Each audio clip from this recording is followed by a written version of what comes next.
Noite, tudo bem? Bom, quinta-feira, 9 horas da noite. Na verdade, 9 horas em ponto no meu computador.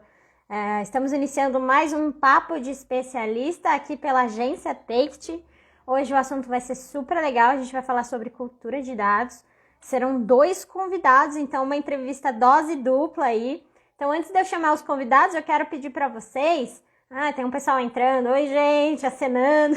Quero pedir para vocês clicarem no aviãozinho aí embaixo e convidar toda a galera que vocês conhecem para participar com a gente, porque o assunto é importante e eu acho que é bem válido a gente aprender ele na prática, tá?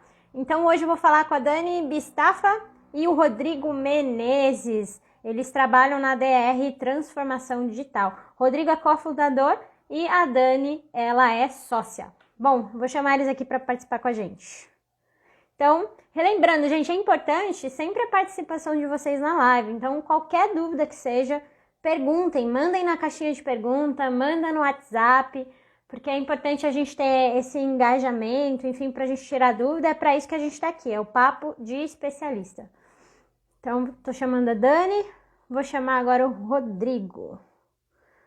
Só um minutinho, que já já a gente começa a nossa entrevista. Aqui, beleza? Relembrando ao mesmo tempo. Bom, já chamei eles, esperando. Aê! Oi! Olá, Olá! tudo bem? Oi, Oi, oi, Rodrigo! Oi, Dani, tudo oi, bem? pessoal. Boa noite! Boa noite. Legal, Boa gente! noite, Olha, boa noite. vocês estão me ouvindo bem? Tá tranquilo hoje? Porque eu tenho medo da internet, viu? Porque ultimamente tá uma carroça aqui. Acho Mas que todo eu lugar, preciso falar né? para vocês. Eu preciso falar para vocês que essa é a primeira live que eu tô fazendo com 2 pessoas, tá? Então a responsabilidade é maior aí, os meninos estão me assistindo, tem que fazer bonito hoje, viu? Então, viu? Muito obrigada pela participação, fico muito feliz de receber vocês. A Tive gente que que estudar agradece pelo sobre o convite, assunto. né? Sim, sim. Então, antes da gente começar, eu vou pedir para vocês também convidarem o pessoal que vocês conhecem para participar da live com a gente aí no aviãozinho que tem aí embaixo, Vamos certo? lá. Certo. Eu vou convidar o pessoal aqui também, peraí.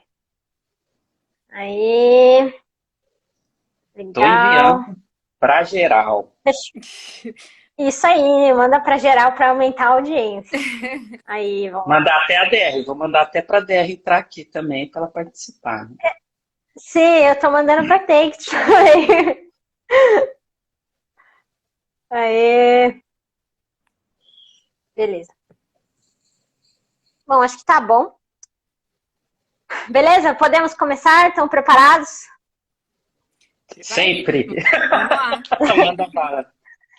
Sim, gente, eu fico ansiosa em toda live, viu? Nossa senhora, meu coração dispara, eu fico mandando mensagem pra todo mundo e falo, nossa, tô muito nervosa pra live de hoje, cara. Daí as pessoas falam, meu, mas você é jornalista, você não pode estar nervosa. Eu falei, mas eu fico mais nervosa que o convidado. Mas é muito. Aí sempre dá certo, sempre dá certo. Mas primeiro, antes da gente começar a falar sobre o tema específico hoje, que é cultura de dados, eu queria que vocês contassem um pouco sobre vocês. Como é que vocês se conheceram? Quem são vocês? Vamos começar a falar pela Dani. Dani, boa noite, seja bem-vinda ao Papo de Obrigada. Especialista aqui da Take. Vocês estão me ouvindo bem? Dá para ouvir direito? Eu tô sem fone. Tranquilo? Sim, sim, tá ótimo. Bom, eu comecei a trabalhar com dados logo no início da minha carreira. Então, eu caí assim, nem sabia direito o que era, comecei a trabalhar direto com dados, né? Na verdade, eu precisava tomar decisões. E para tomar as decisões que eu ia apresentar, chegar às conclusões, eu analisava os dados, sem querer. Acabava analisando dados. E ao longo da minha carreira eu só fui trabalhando com isso, fui me desenvolvendo, fui descobrindo realmente o que eu estava fazendo, porque às vezes eu fazia sem ter noção do que eu realmente estava fazendo, né? Eu e o Rodrigo, a gente se esbarrou em por um amigo dele, também amigo meu, que eu trabalhei junto, o Davi, que é também cofundador da DR. E acabou que o que eu fazia, o que eu queria para minha carreira, batia muito com a proposta da DR. E o que eu sei fazer, que é a análise de dados, que está relacionado à cultura de dados, era 100% a nossa proposta. Então, tá dando super certo e estamos aqui, resumidamente. Vamos que vamos. Sim. E Rodrigo, e você? Quem que é o Então, Rodrigo? bom, gente, boa noite. É um prazer estar participando dessa live, muito legal. É a primeira também que eu participo com a Dani, né? Que a É gente verdade. geralmente participa separados, assim, dos eventos, mas obrigado pelo convite da Take, de todo mundo aí, do pessoal, para participar. Bom, eu sou um dos cofundadores da DR, né? Então, eu comecei nesse mundo de dados justamente pela DR. Antes eu cheguei a trabalhar no Santander, trabalhei na Redcard, trabalhei sempre em grandes empresas. E aí, depois de um período trabalhando em grandes empresas, tal, eu estava meio que pensando assim, eu quero mudar um pouco, talvez empreender, começar um negócio novo, tentar novos horizontes, né? E aí foi quando, como a Dani mencionou, né, o Davi é um amigo de infância meu e a gente se juntou nessa ideia. Falou, vamos empreender juntos. Ah, mas a gente vai fazer o quê? O Davi já estava trabalhando com a Dani na época, mexendo com o Tableau. Aí ele falou, cara, eu sei mexer numa ferramenta aqui de BI que parece legal. E tem uma outra que a Microsoft lançou aí, que é Power BI, que parece legal também. Estuda essa, eu vou aprender no Tableau aqui, a gente junta para fazer isso. E aí foi assim que a gente começou, né?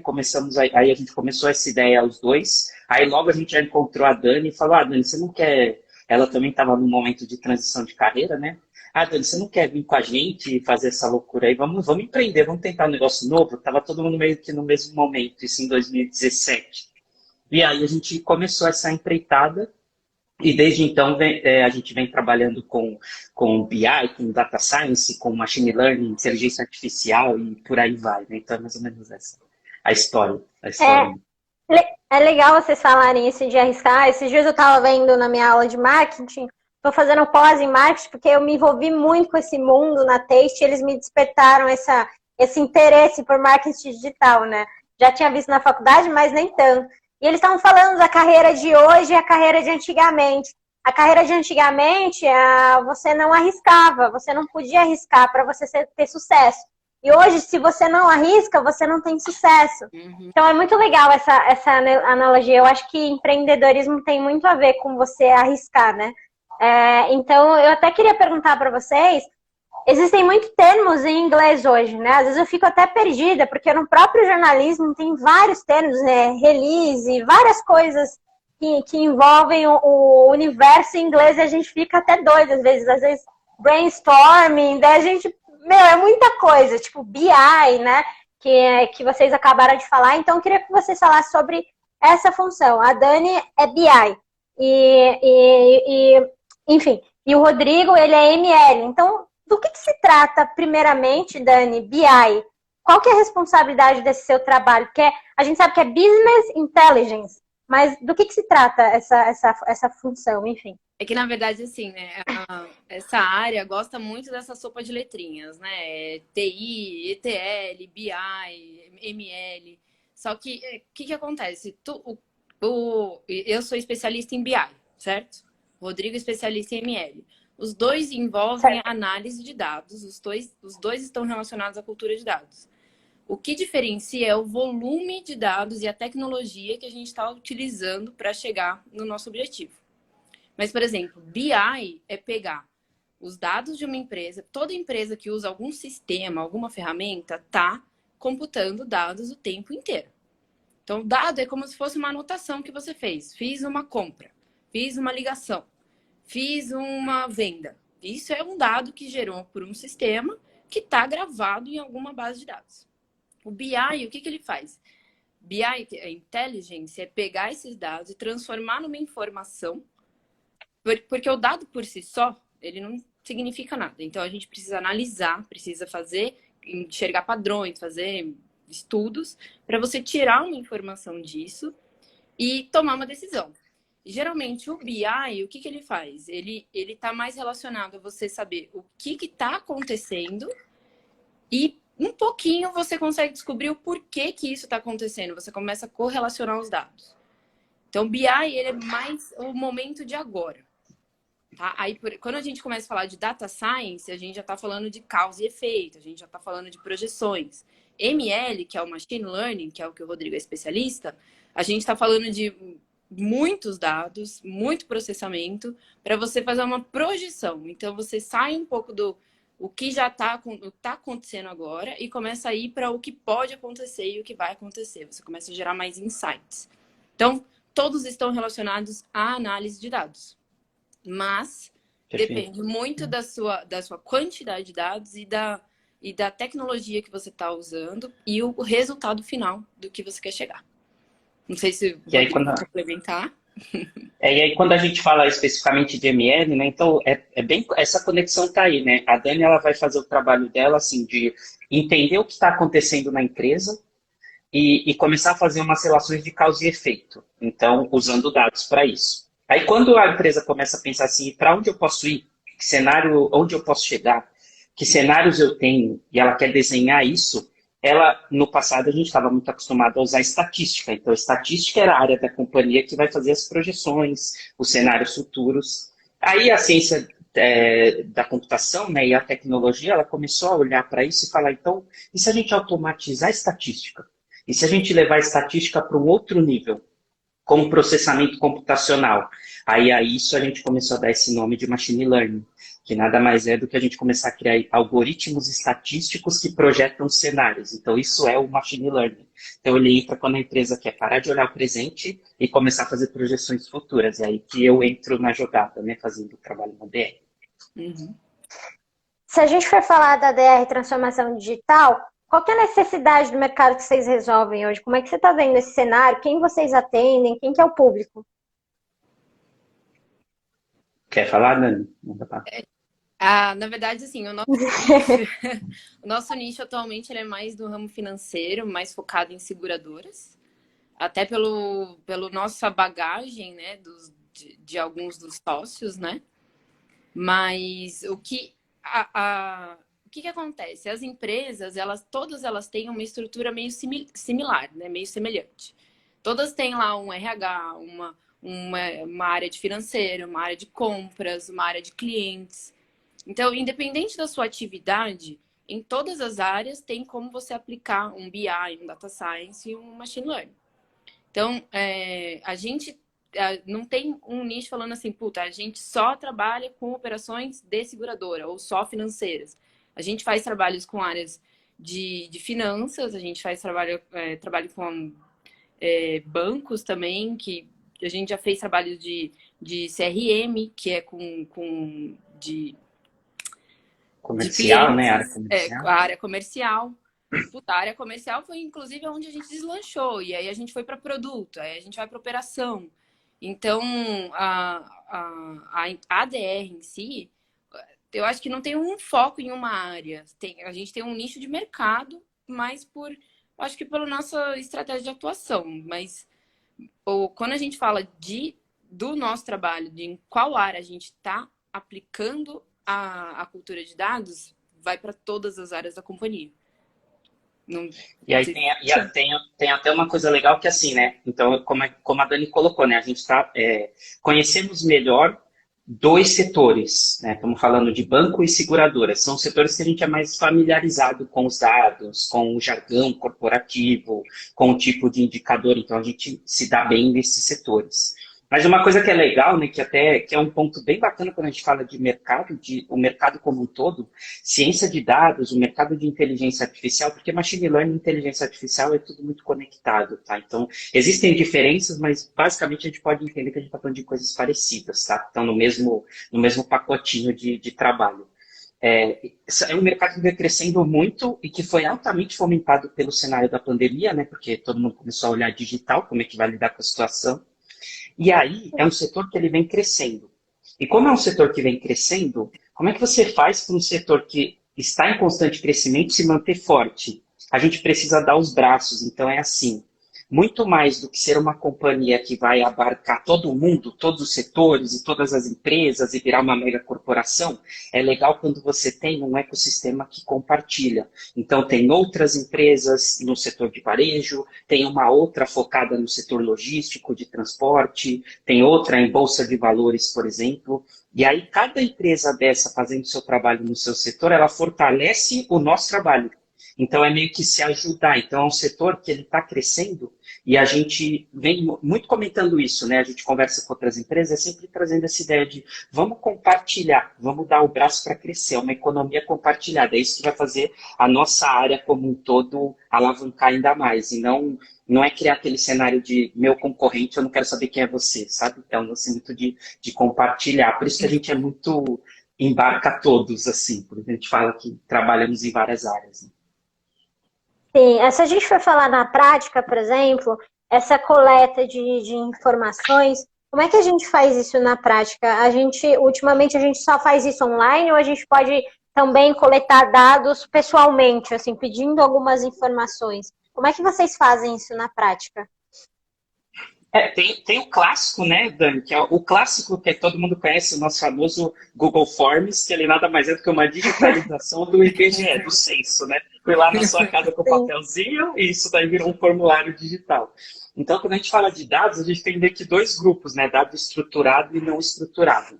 O dado estruturado é esse que já está no banco de dados, já está digitalizado, já está numa planilha, né? Para ficar uma linguagem bem simples, assim, já está ali na planilha, todo formatadinho e está pronto para ser analisado, para a gente fazer o nosso trabalho, criar projeções, explorar. O dado não estruturado é esse que é o desafio, né? Então, por exemplo, eu tenho fotografias, banco de imagem, eu tenho que fazer reconhecimento facial para entender sentimento e criar alguma coisa a partir disso, captar por câmera. Sim. Ir lá e coletar no papel e depois isso daí gera um print e aí eu analiso essa imagem e tento extrair desse print as informações e aí dentro disso a gente vai usando o que a gente chama de softwares de automação de processos. Né? Então, por exemplo, a gente tem um parceiro nosso que é o Alteryx, que é um software que faz isso. Então, a gente vai pegar imagens, vai explorar essas imagens e extrair os dados de dentro dela. Né? Ler um PDF e extrair o que está ali. Então, esse é o grande desafio do nosso setor, conseguir entrar nessa infinidade de dados, extrair para analisar. Então, hoje é meio que trabalhamos de qualquer forma. Né? E, basicamente, né, todo mundo tem o seu smartphone, estamos gerando dados o tempo todo em grande escala. Né? Geração de dados não é mais um problema. Puxando o gancho rapidinho do que o Rô falou, pode falar. Eu vi uma pergunta que fizeram aí, né? Qual é o primeiro passo para você implementar uma cultura de dados na empresa? O primeiro passo é ter os dados, basicamente isso. Porque a gente chega em alguns lugares que fala, puta, eu queria saber qual é o meu perfil de clientes. Aí você vai olhar no CRM da pessoa, da empresa, não marca nem perfil, não marca a cidade de onde a pessoa é, não marca idade, não marca nada disso. Aí você fala, putz, se você não registra isso, se você não marca isso, nem que seja num papel de pão, a gente não tem como saber. Então, os dados estruturados são aqueles que você anota, registra e ele está no sistema. Os não estruturados são esses que a gente gera o tempo inteiro no nosso dia a dia. O Instagram, o Facebook, vídeo, tudo isso é dado não estruturado. Porque aí é outra tecnologia que a gente usa para analisar. E o que a gente precisa, primeiramente, para conseguir tirar uma informação dentro de uma empresa é algum sistema que registrou algum dado para a gente começar a conseguir analisar. E qualquer empresa consegue fazer isso, seja ela grande, seja ela média, seja ela pequena. Legal. A gente tem outra pergunta aqui, Bru Alex, obrigada pela participação. Ele está perguntando o seguinte, qualquer empresa pode aplicar a cultura de dados independentemente do tamanho? Não só pode, como eu diria que deve. Por quê? A gente está falando assim, a gente sempre fala, né, Dani, que tudo começa com perguntas, né? Então, eu começo a me perguntar assim, o que está acontecendo na minha empresa? Se você fez essa pergunta, data-driven, que a gente fala data-driven, tomada de decisão considerando dados, né? Então, implementar uma cultura de dados. Data-driven já é algo que está na sua cabeça, porque para entender o que está acontecendo, você vai precisar analisar as diversas variáveis que estão ali. Então eu tenho aqui uma pilha de papel que eu faço os contatos com os meus clientes, eu vou anotando, eu tenho aquele meu caderninho, ou eu tenho os meus post-its na lousa, né? Tudo isso você vai começar a olhar e vai começar a analisar. Você está fazendo análise de dados. Então você começou a cultura de dados. Então basta se perguntar o que está acontecendo que a cultura de dados entrou na sua vida. Na verdade, então serve para qualquer empresa. Basta sair do achismo e olhar para os fatos, digamos assim, né? Que você já está saindo, você já está entrando na cultura de dados. Em vez de você juntar uma galera e falar assim, puta, o que que eu acho que eu devo fazer? Eu acho que vamos abrir uma filial aqui. Por quê? Porque eu gosto dessa cidade. Então, é você sair do achismo, sair dessa tomada de decisão baseada só no que você ouviu, porque acontece muito isso, né? Puta, uma pessoa falou, duas pessoas falaram. Nossa, de repente todo mundo falou, mas foram duas pessoas que falaram. Aí você vai olhar os números e apresenta outra coisa. Então, o data-driven, usar que é a cultura de dados, basicamente, é exatamente você usar os dados em vez do achismo para tomar as decisões. Então, sim, qualquer empresa consegue utilizar isso, utilizar a cultura de dados.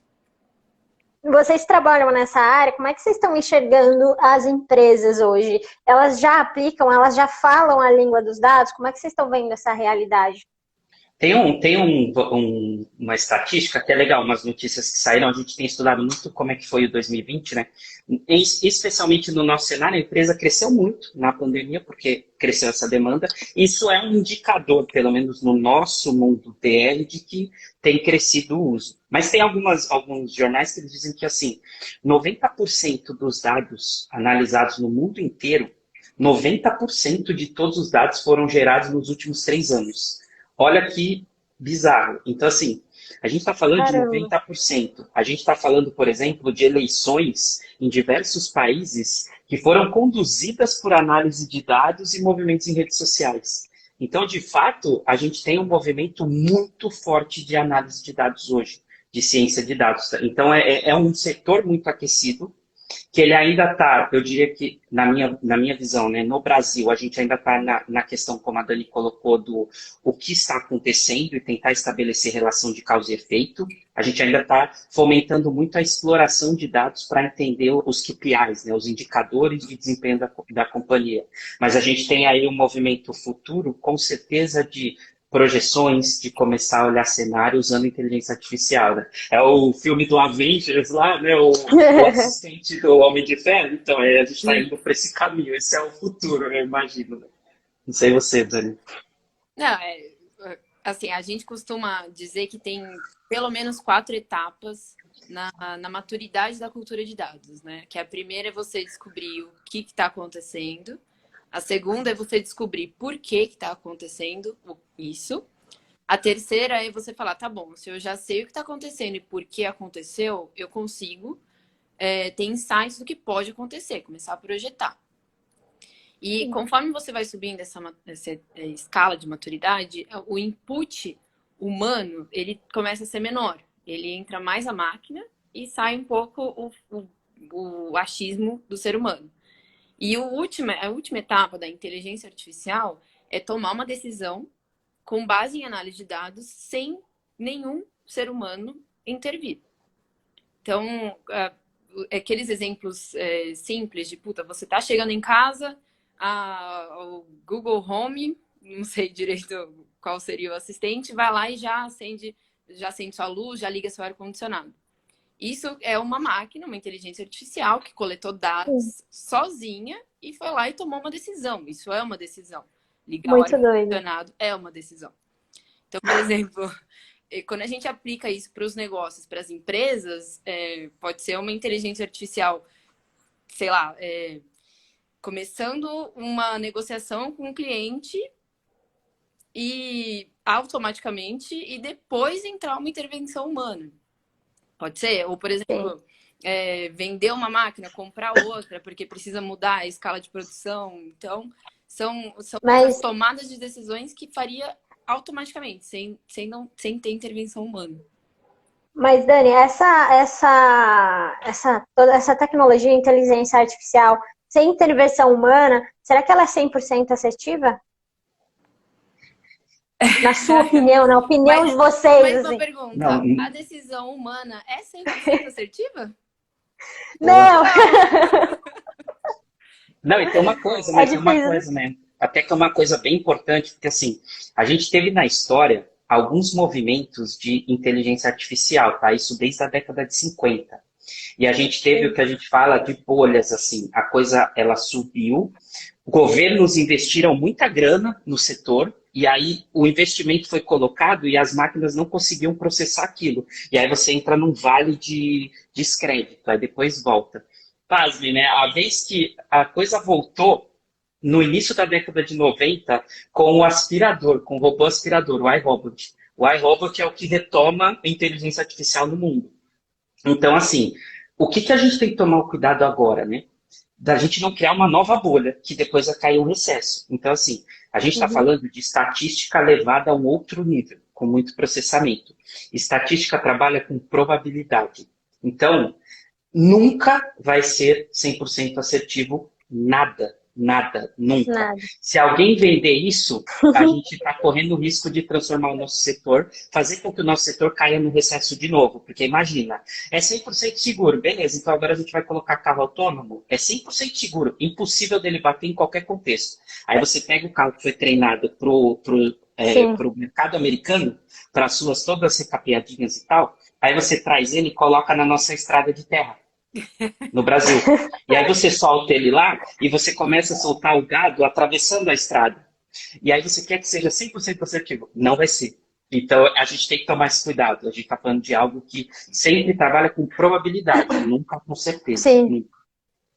Legal. A engenheira Brandinho está perguntando o seguinte: o que esperar do futuro em relação aos dados? Fiquem à vontade para responder. Se quiser responder, Dani, que o Rodrigo acabou de terminar de falar, aí vocês podem incrementar entre si. O que esperar no futuro em relação aos dados? Sim.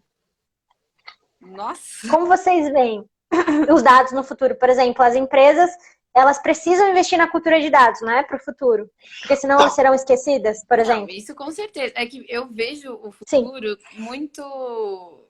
É que eu acho que eu tô vendo muito na frente, porque eu acho que vai ser algo muito natural, assim. O dado vai ser imputado, vai ser analisado e vai ser já computado em alguma ação muito rapidamente. Eu imagino que o futuro seja assim. Eu não sei. Eu sei que tem muitas etapas para a gente chegar lá, mas tem muito investimento ainda que tem que fazer, tem muita evolução também de tecnologia. Mas o que eu imagino é que no futuro, por exemplo, você pensa algo, alguma tecnologia já capta e já toma uma decisão. Não estou falando de telepatia, mas é tipo. A gente já viu protótipos de algumas máquinas aí que conseguem captar alguns impulsos neurais, e eu acho que no futuro os dados. É que assim, a gente está analisando dados o tempo todo, o nosso cérebro tá. Tudo que a gente vê, ouve, Sim. cheira, escuta. Então, a gente faz isso automaticamente. E eu acho que no futuro as máquinas vão estar fazendo isso automaticamente. Vai demorar? Legal. Com certeza, mas eu tenho certeza que no futuro isso vai estar acontecendo automaticamente e a gente nem vai perceber mais. E a gente começa a cair aí, né? Traz aí um paradoxo, que é aquela discussão, né? Então a máquina vai substituir o humano, ou mais, né? Se eu tenho muitos dados, será que eu começo a manipular massas, como foi a questão das eleições, e tem as séries na Netflix para falar sobre isso, né? E aí a gente começa a viver esse paradoxo, e uma coisa legal até de colocar aqui, que assim, a máquina ela nunca vai substituir o humano, pura e simplesmente porque ela processa com regras que você pré-define nela. E quem define a regra é o humano. Então, a máquina não tem sentimento. Então, vai ser sempre uma relação homem-máquina. Nunca só máquina e nunca só homem. É homem-máquina. Ela não substitui. E aí, quando a gente fala do futuro de dados, que eu acho que é legal cada um pensar que assim, que aí por isso que tem a Lei Geral de Proteção de Dados também, né? Que é para cada um ter o cuidado, assim. Toma muito cuidado com o dado que você está disponibilizando para todos os aplicativos que você instala no seu celular. Porque, assim, o dado é seu, é sobre você. Então, tem que tomar esse cuidado para não ser manipulado, para que não vire uma manipulação de massa. Então, a gente começa a ter o nosso papel como cidadãos, né, pessoas e tal, de eu não vou disponibilizar isso para determinado setor, porque eu não sei o que ele vai fazer com isso. Então, se ele não me deixar claro o que ele vai fazer com a minha informação, eu não vou entregar para ele. Porque ele pode usar aquilo para me dar gatilho mental e eu não vou entender e vou começar a seguir algo que uma máquina está dizendo, né? Então, sei lá, No YouTube eu assisto sempre os mesmos canais e as sugestões são sempre as mesmas. É, pois,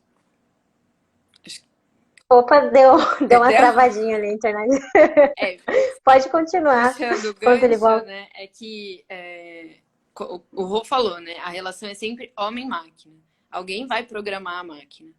E aquilo que a gente, os nossos vieses, eles vão junto na programação. Então, começou a ter discussões sobre inteligências artificiais que são enviesadas. No viés Sim, você pode falar sobre preconceito, sobre racismo, etc. Porque ela foi programada de uma forma.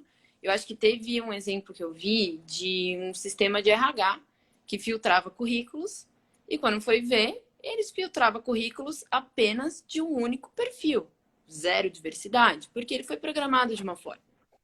Então, quando a gente fala dessa relação, então a gente precisa começar a pensar o que a gente vai colocar na máquina, o que a gente vai programar. A gente precisa pensar nessa diversidade. E assim, eu acho que a gente também é programado. Então, o meio que a gente vive, os nossos convívios, as nossas bagagens, nossas experiências, é a nossa programação mental que a gente passa para a máquina depois. Então, isso também é algo que no futuro, ou pelo agora já está começando a ser debatido, e no futuro vai ter que ser mais ainda.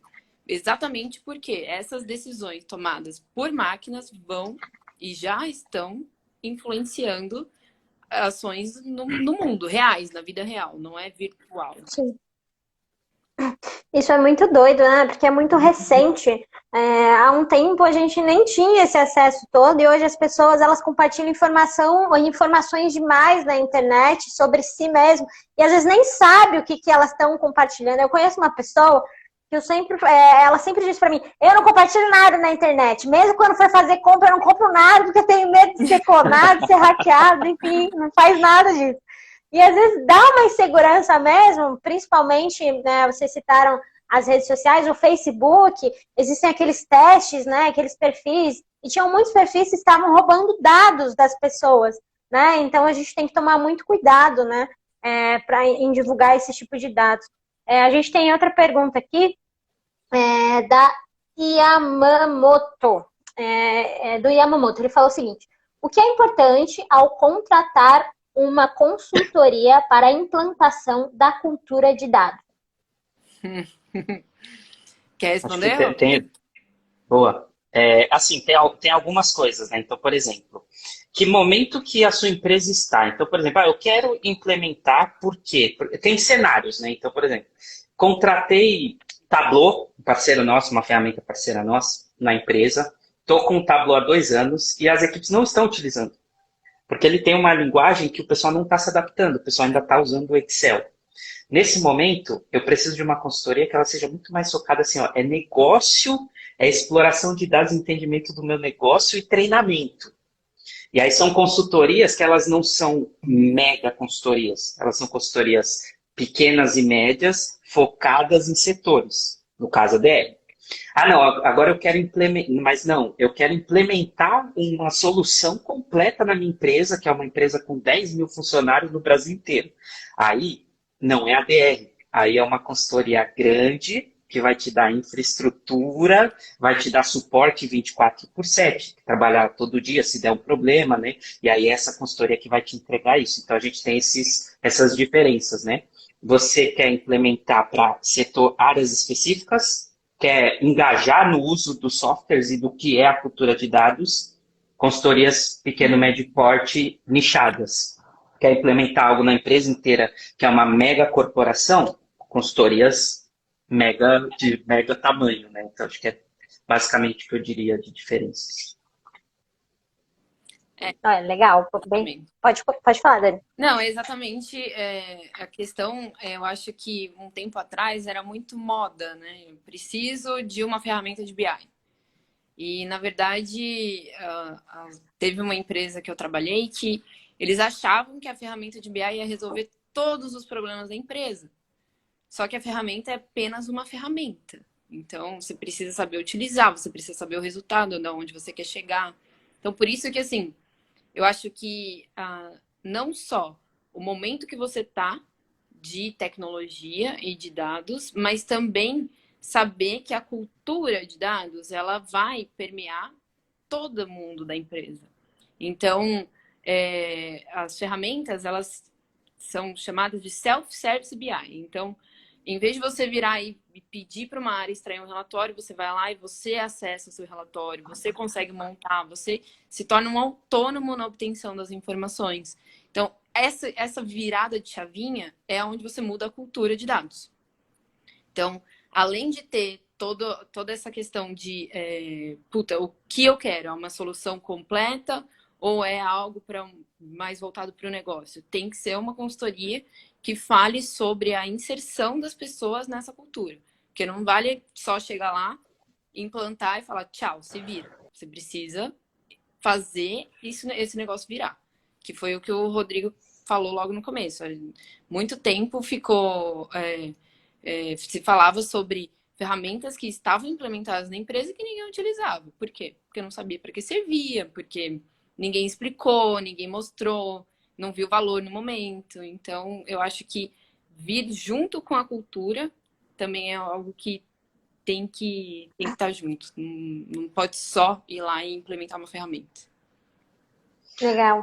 Ai, Gente, posso só falar um negocinho? É que eu vi aqui que tem um pessoal que entrou. Aí eu queria agradecer que é uns amigos de muito tempo que trabalharam no Santander. Manda lá. A Marisa Arruda, o Lucas Guerrara entrou. É um pessoal que muito, muito legal de ver esse pessoal aqui. Tá?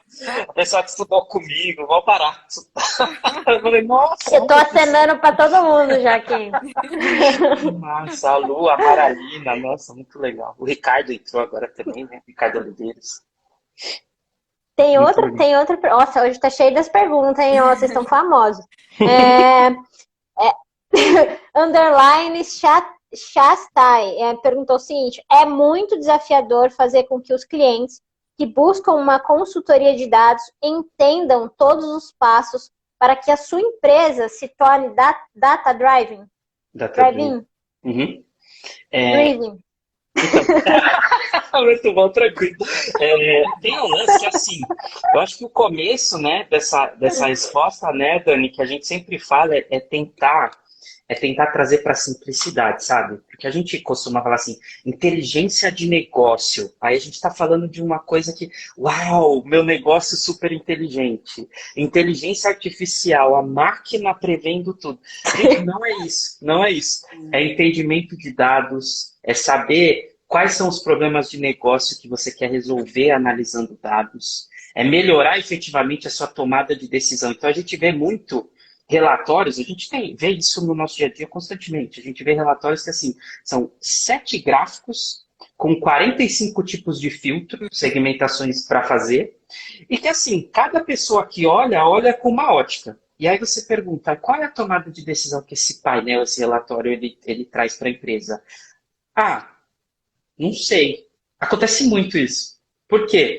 A gente usa essas ferramentas como se elas fossem o PowerPoint, sabe? Então eu vou, liberdade criativa, vou colocar painéis e relatórios e gráfico bonito. Não, é simples, é assim, é um relatório que te ajuda a tomar uma decisão. Quando você levar isso, que foi a pergunta, né? Quando você levar isso para o seu cliente, que qual que é a decisão que você quer tomar? Essa. E aí você apresenta um relatório que ajuda ele a tomar aquela decisão, ele vai entender o que é data-driven. Isso é data-driven, né? Tomar uma decisão. Se você não toma uma decisão, é painel bonitinho. É legal, mas é só design. Não é tomada de decisão, entendeu? É outra coisa. Nossa, eu acho que eu não tenho Bom. nada a acrescentar. Painel bonitinho, muito que não bom. É usual, que não passa a informação que a pessoa precisa. É tipo isso. Muito bom, gente. Muito bom mesmo. A gente está chegando ao final do programa, mas antes eu quero... Sim, passou rápido, você viu? Vocês mandaram super bem. Mas antes da gente terminar, eu e o Beto estava conversando hoje, né? Antes da live, porque a gente estava fazendo a pauta e tal. Daí ele falou, vamos criar um top 3 especialista. Eu falei, mas o que é isso? Ele falou, vamos criar para a gente poder descontrair o pessoal no final da live, né? Que a gente falou de vários assuntos técnicos. Mas eu queria perguntar sobre vocês, tá? O top 3, livro, série e canais. tá? A gente sabe que vocês são empreendedores aí, estão empreendendo com a DR Transformação Digital. Então, a pergunta vai primeiro para Dani. Dani, eu quero que você indique um livro, que é um livro que você goste e justifique, uma série que você gosta e um canal que você goste, pode ser um canal no YouTube, enfim, que te inspira. Vixe, relacionado à cultura de dados? Não, pode ser relacionado ao empreendedorismo, algo que te inspire, né? Te faça ir para frente. Tá, vamos lá. O primeiro livro que veio na minha cabeça não está relacionado nem ao empreendedorismo, nem à cultura de dados. Eu comentei até com uma colega minha ontem, que chama Subliminar, que fala muito sobre a tomada de decisão do nosso cérebro inconsciente. E que ele fala como que funciona toda essa parte que a gente não tem consciência do nosso cérebro. E eu acho que ler esse livro, fica muito claro que realmente nunca que uma máquina vai realmente chegar próximo do nosso cérebro. Mas não tem a ver com cultura de dados nem com empreendedorismo. Mas é um livro sensacional. Série? Não tenho nenhuma, não. Não assiste série. Eu assisto mais pra passar tempo, assim, Dani. sabe? Manda um WandaVision, Dani, que você gosta. Não, adoro, mas... eu gosto de uns negócios meio... Como é que chama? Geek, né? Legal. Legal, pô. Mas não tem a ver com o assunto. E qual era o último? Canal, né? É opcional, tá? Aí... Um canal no YouTube. Então, na verdade, eu gosto muito... Eu gosto muito de design thinking, user experience, essa parte mais da pessoa final, né? E que é um pouco... Eu sou meio dividida. Dados, pessoas. Eu gosto de juntar essas duas coisas, não ficar só nos dados. Então, eu gosto muito de UX, de design thinking. E uma página que eu sigo que dá várias dicas muito boas é aquela UX Unicórnio, acho que vocês já devem conhecer. Dá várias dicas, os cursos deles também são muito bons. Mas a série eu vou passar. Não tem... Fechou. Rodrigo? Então, livro tem um que eu tô lendo agora, né? Sociedade. Livro é complicado, porque você vai lendo uns, aí você sempre gosta do que você tá lendo. É tipo isso. E eu não sou de ler muitos livros, então quando eu leio é porque eu realmente gostei do livro, né? Eu tô lendo Sociedade do Cansaço, é um livro feito por um sul-coreano. Que legal. E ele fala justamente do quanto a gente tem, especialmente agora nesse momento, né, que a gente fica trabalhando muito, e os cuidados que a gente precisa ter para não ter o burnout, né? Estafa mental, a cabeça fica todo o tempo tomando decisão para chegar em metas que você nem sabe que metas são. Meio que você está sempre perseguindo algo que você não tem consciência do que é. E aí ele fala muito que isso só traz cansaço, né? Que é o lance de... Eu não sei qual é a meta, mas quando chegar lá eu dobro. Parecia bizarro quando foi dito, mas muita gente vive assim, sem saber mesmo o que você quer, né? Você trabalha para chegar numa coisa que você nem sabe, mas você está sempre procurando mais, né? Então esse é um livro que eu acho legal, que eu estou lendo agora. A série eu gosto de Anne with an E, na Netflix. É uma série ela é uma órfã canadense, e no passado, né? É no Canadá, logo depois de invasões, assim, é uma sociedade bem antiga canadense, e vai mostrando todo como que essa menina vai se habituando, porque ela é órfã, então ela sofre muito preconceito quando ela chega. E aí como que ela vai crescendo, vai se habituando, e ela vai encantando toda aquela comunidade que ela chegou, assim, ó. É minha top série da vida, com certeza. Assim, eu gostei demais da série, gostei demais, adoro. E o canal, tem um que agora eu acompanho muito, chama Tempero Drag, o canal. É o canal de uma drag queen, chama Rita Von Hunt, a drag, né? E a Rita, eu diria que é uma dos intelectuais do tempo moderno. Uma intelectual brasileira espetacular. O Guilherme, que é a pessoa que faz a drag, né? Ele usa a drag, professor de filosofia, né? Então ele usa a drag como uma forma de passar uma imagem com teatralidade, que a drag queen é uma pessoa teatral, né? E fala sobre assuntos assim de forma extremamente profunda, cheio de referência política, fala de tudo com muito conteúdo, assim. Para mim foi a melhor companhia de pandemia, assim, para entender as coisas e refletir para onde a gente pode ir e tal. Super recomendo. Tempero Drag é o nome do canal. Muito legal mesmo. Legal, gente. Bom, é isso. Muito, eu quero agradecer muito a presença de vocês por terem topado falar com a gente. Hoje foi mais um dia de aprendizado. É um assunto que não tinha domínio. Então, vocês vieram aqui para ser professor mesmo de todo mundo. Essa foi a ideia nossa. E muito obrigada pela participação. Agregaram demais. Vocês são muito inteligentes, cara. Vocês são muito... Não esperava menos. Mas vocês são muito gente boa, muito envoltos, assim, muito divertidos de conversar. Eu adoro conversar com gente assim. E muito obrigada mesmo por ter participado do Papo de Especialista. E o mais importante, sejam sempre bem-vindos aqui, né? Com certeza. Muito obrigada pelo convite. Foi muito legal estar aqui com vocês, conversando. O Rô fazia tempo que eu não vi, inclusive. Verdade, né? Com a câmera fechada.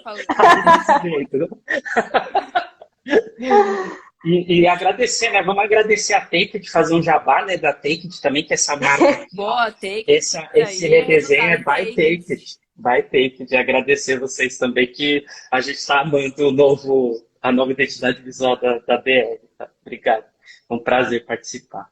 Valeu, gente. Top, gente. Obrigada. Então, boa noite, bom trabalho e continuem aí sempre na luta. Sucesso para vocês. Sucesso para nós. Valeu, gente. Valeu, gente, que tá participando. Até quinta que vem. Tchau, Valeu, gente. Tchau, tchau. Tchau, tchau.